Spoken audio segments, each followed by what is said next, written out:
What's going on, everybody? TheKennyDubz here with a bit of a different Rockman X Dive video today.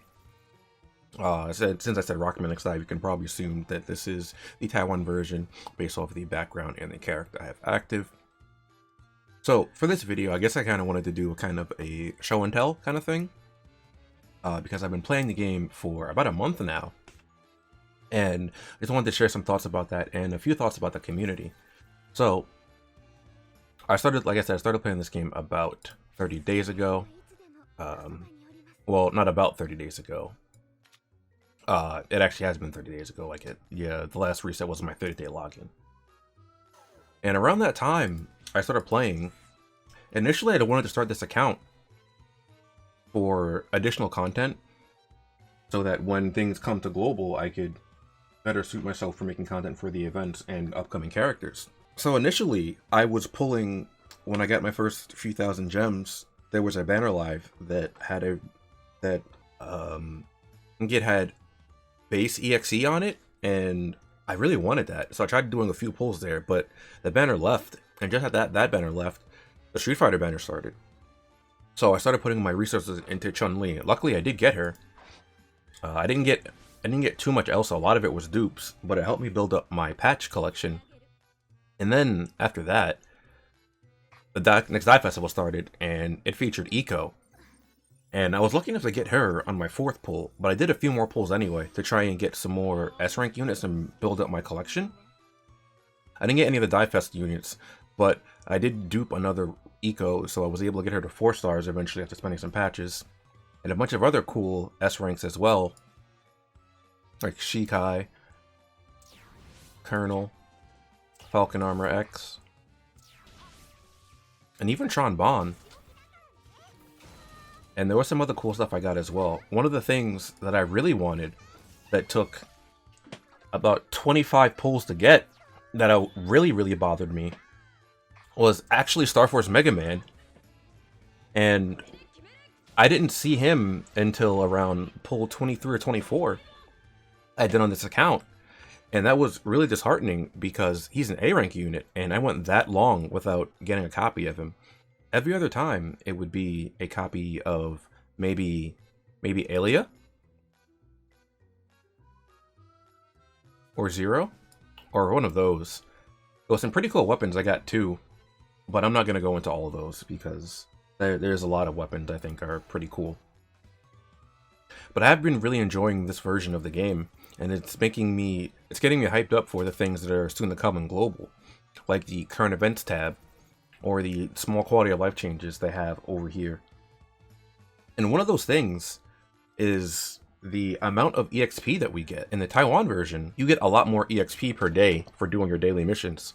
In fact, as you can see, I'm level 86 on this account, and I'm level 86 on my global account because of how much more EXP you get. Now, I did end up buying the daily packs, the 30-day packs, but I didn't buy those until I was already level 69 on this account, so I could be even higher level than my global account right now. But I think that just goes to show just how much more EXP you get in this version of the game, which is really nice for the newer players to get a head start. I've also been enjoying the guild. I would have made my own guild, but because I feel like I started the game too late, and I don't know many people playing this version, I didn't want to start my own guild. I'll save that for global. But one thing that has caught my attention is the high difficulty in the event quests. As you can see, this one here, this is for the most recent one, the Halloween event. If I go here and look at it, that's nearly 800,000 power. I am just barely over half of that. That's a little over half because this isn't exactly 800,000, but you get the idea. I'm looking forward to doing this, but I'm also kind of worried. I think it's possible, but I have to use a few revives, which I'm low on this account. Something else on this account, I'm not sure if it's just because Eco makes life a lot easier for me in the later stages, or if it's because I've done the stages of story already once in global. So I have a much better idea of what I need to do and what enemies are going to be where. I don't remember all of them, but it's been much easier overall. And I did use X for quite a bit of them because, as I had mentioned earlier, I started I started 2 weeks before Eco came out, so I didn't have her at the start. Another thing I really like is the introduction of the DNA, the DNA code. It's a really interesting way to power up units, and it reminds me of other gacha games where it would have an EX version, or maybe a 6-star version would be more applicable for some of them. Eventually we'll get this in global, but the TLDR of this, because I was gonna make a separate video on this, is that you will need more character memories for your units after you get them to 5-star, because these unlock depending on what star you're on. As you can see here, the third one unlocks at 5-star. But if we go to let's see, Super Mega Man has them at 1-star, 3-star, and 5-star. There's different passives, and the top row are fixed passives, so those are you're guaranteed to have on each character. So there's no RNG in those. But down below, these are RNG passives, so you can get. There's going to be a pool you can select from, well, roll from. It'll be similar to rolling passives in maybe like artifacts in Genshin Impact or artifacts in Opera Omnia. I'm not sure how accurate the Genshin Impact reference is because I don't actually play Genshin Impact, so that might not be the same thing. Something else I wanted to talk about is I've noticed in the community, well, this happens in many games as well, but it seems a bit more prominent in this community how a portion of the community seems to have the mentality of if a character isn't top tier or broken, then they're bad, which isn't the case. And I'm not sure how this thought process came to be, but it's present in a lot of communities. And in this game, I think it's very important for context when you're looking at if a character is good or bad, because almost every character has its uses. Some are niche uses, and some are more general uses. Now, with the introduction of DNA code, some of the characters get more niche uses or more useful overall. But in general, the consensus is if a character's not good or broken, then they're bad. Let's take X for example. I use X in my climb to GA last season in PvP and Global, along with Classic Mega Man. It only took about an hour, and my win rate was about 83%.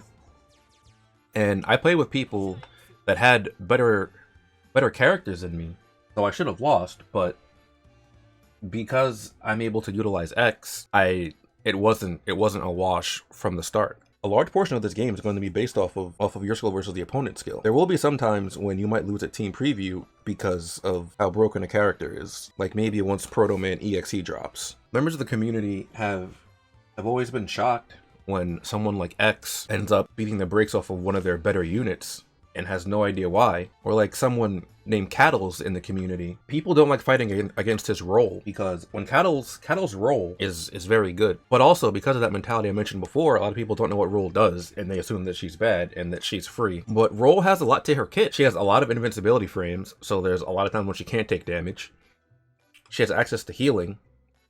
And her damage overall is okay, but because she has healing and so many invincibility frames or iframes, it's very easy for her to just nullify a skill or two, or while you're pizza cutting, and then combine that with maybe Sting Chameleon, and she's gonna be there for a little while.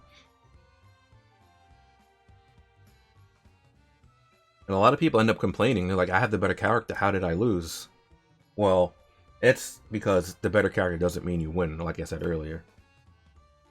In Cattles in particular, I don't think Cattles uses many, if any, meta units. I know Cattles uses Roll and Axel quite a lot, and even Classic Proto Man. But Cattle's Roll is a detriment to play against, as many members of the community have already said. He's even taken out Furham at close range just because he knows how to play the game well. But also because burst damage from Axel and abusing Axel's mechanics, like the roll shield and the attack buff from the roll. So it's always situational whether or not a character is good or bad. I think people need to think more critically about that. Otherwise you'll end up like a lot of people, just confused as to why you lost with the better character. And then let's talk about this mentality some people have about only investing in the S rank units. That kind of ties into what I was saying. But There are some people that talk about investing only into S-class units, and the logic for that is they need to keep up with the whales. I'm sorry to burst your bubble, but you're not going to keep up with the whales by only investing in the S-class units. But you're also not going to keep up with the whales because they're whales, and they're spending money on the game, especially if you're free to play. If you actually wanted to try to keep up with them, you would invest into your free units, or maybe your A rank units, that you get ranks on them and have more access to more skills, so you could be on a somewhat level playing field, rather than having your 2-star Black 0 and then maybe your 0-star Cinnamon and your 0-star X.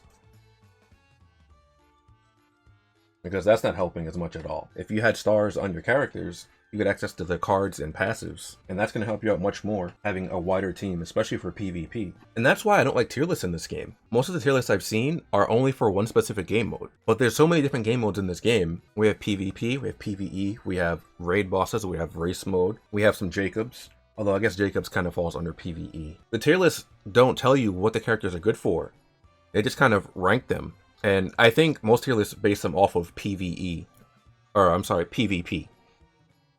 Because characters like Proto Man EXE are always ranked very highly, but outside of PvP, Proto Man EXE isn't that great. He's very, very good in PvP, but in PvE he doesn't shine as much because there's way too many enemies a lot of the time. But a character like Massimo is pretty good in PvE because he has access to large shields and he can clear waves pretty easily.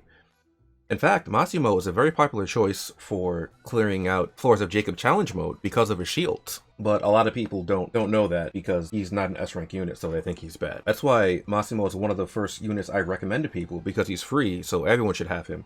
Or at the very least, you probably pulled him because he is a B rank unit if you've done any pulls by now. And he's very easy to invest into. But one last thing I wanted to mention about this particular topic was that I thought about making a tier list.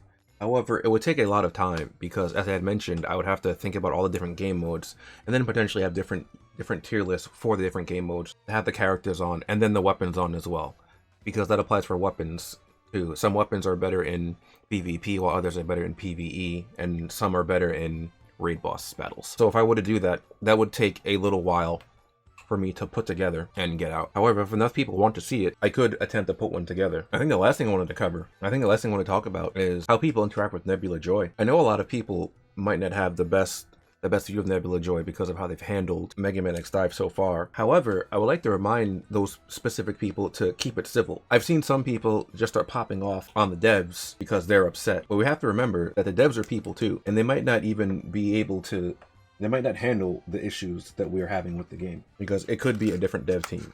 But more importantly, they are people too. Like, imagine you worked at Target and a customer had an issue and they just started getting all nasty with you for not much reason. It wouldn't feel very good now, would it? This doesn't apply to everyone, but I've seen some people just act so entitled and like a Chicken Little, being really obnoxious. You're not accomplishing anything. You're not being funny. You're just being obnoxious at this point. And learn how to voice your concerns like an adult. Like, there's nothing wrong to express your concerns, and you should express your concerns when something is going wrong, but there is no reason to get all snotty and nasty like you're entitled to something or start throwing tantrums. Alright, I think that about does it for this. I might do more periodic updates like this on this account in the future, just to show the progress of this account, but hopefully those of you that watched this did end up enjoying it and seeing how my account has progressed since, or in the past month. I'll try to have more X-Dive videos uploaded to the channel, and maybe people will enjoy the ones that aren't just finding the hidden elements. Anyway, I would love to hear your thoughts about the things that I've covered, or maybe things you're looking forward to, or if you have any questions about Mega Man X Dive. And I would appreciate it if you guys could leave a like, comment, or even subscribe. It helps the channel out, helps me grow, and shows me that you're enjoying the content. And I'll see you guys in the next video. Later.